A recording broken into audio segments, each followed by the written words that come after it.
হবে।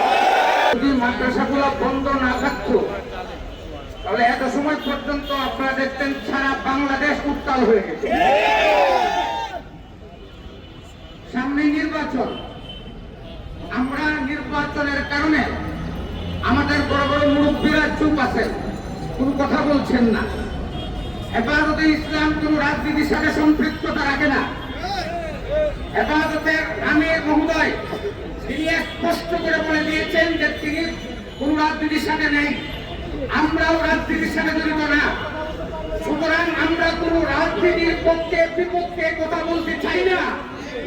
তবে একটা কথা বলতে চাই, আল্লামা বাবুল করিম ওনার ব্যাপারে যদি কোনো কথা কেউ বলেন, এই বাংলার জনগণ আমাকে কোন অবস্থাতে সেটা বরদাস্ত করবে না।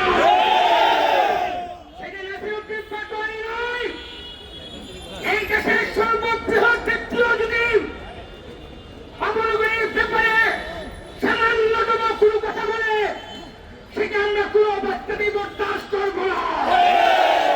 আমরা নাসিরউদ্দিন পাটোয়ারিকে বলবো, নিঃশর্ত আপনাকে ক্ষমা চাইতে হবে, অন্যথায় আমরা আপনাকে বাংলার মাটিতে দেখতে চাই না।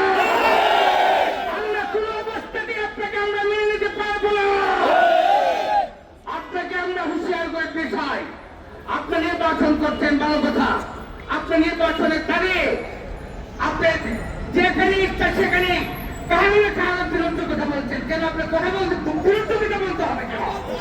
আপনি কি বলবেন, ঠিক করবেন সেটা আপনি বলেন। আপনি নির্বাচিত হয়ে কি কাজ করবেন, আমাদের ভালো কি করবেন, খারাপ কি করবেন সেটা বলেন।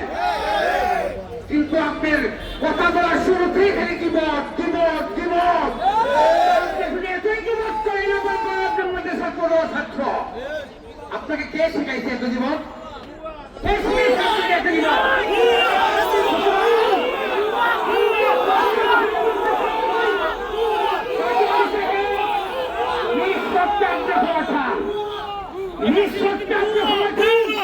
আমরা কোনো কিছু আমরা দেখতে চাই না, শুনতে চাই না, আপনাকে সময় দিতে চাই না।